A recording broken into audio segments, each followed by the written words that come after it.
One night, Father Eggy heard a disturbing noise coming from the confession booth.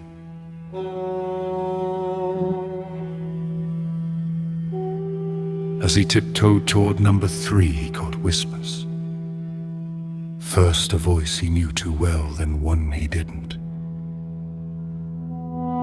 It belonged to a young boy, barely hitting puberty.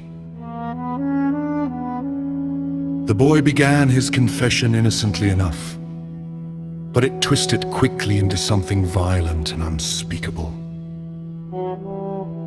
The man on the other side of the screen was Father Jonathan, a man Eggy once called friend and brother. Eggy felt the wrath of God surge through him as he stepped into the darkness.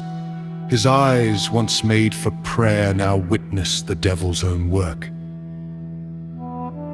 There, in the dim light, he saw the red-horned monster in human form. Before Jonathan could zip up his pants, Eggy moved. Eggy was no ordinary priest. He had given up a brutal career as a cage fighter to serve God. His violent past had led him straight to this moment. All things done in darkness must be brought to light. He wrapped his powerful forearm around Jonathan's neck like a snake defending the garden. He squeezed. When the old priest's breath turned erratic and his boots hammered against the wooden panels of booth 4, Eggy squeezed tighter. The boy stared only at the ruby ring on Father John's pinky finger, while the priest's fingertips still grazed the child's blonde hair in sick benediction. Jonathan had once been a soldier. Maybe that's where the evil began. He had lived 66 years. If God granted 6 more, this would have been a holy kill. Instead, Eggy delivered a righteous one. Jonathan's hand fell limp. His feet gave one final clap against the floor. The foul breath and stale sweat of sin were gone. Only silence remained. The only thing tucked away now were the priest's cold eyes and his double tongue. Eggy stood breathing hard, never having killed outside the ring and never with such hatred in his heart. Reality crashed in "Call the police, stage an accident." He raised his boot to smash the head and make it look like a fall. Then he stopped.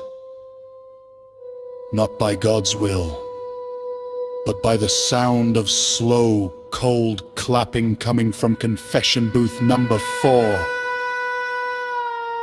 A sinister voice followed the boy spoke, no longer sounding like a child in puberty. His voice was that of a grown man, intelligent and cold.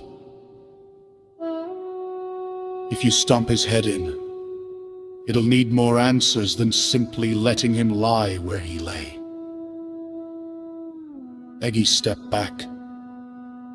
A man with a silenced pistol emerged from the shadows. He held the weapon with surgical precision.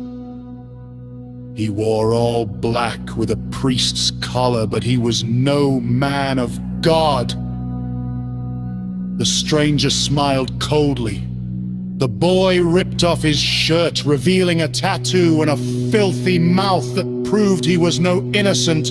He kicked the dead priest for good measure.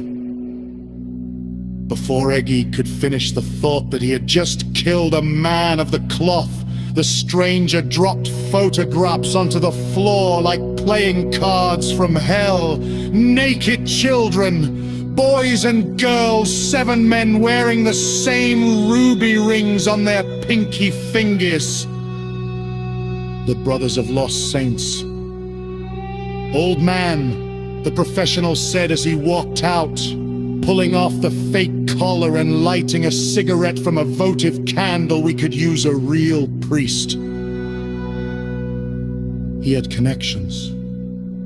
He could get inside any room.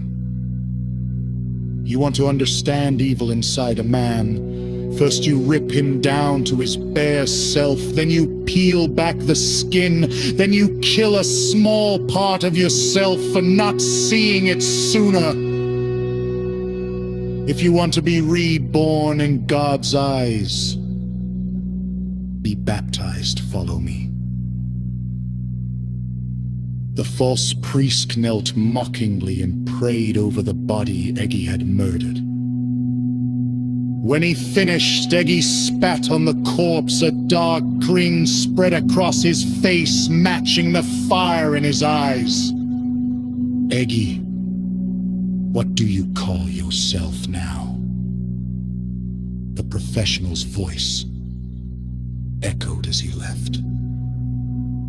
Professional. Sense of the killers.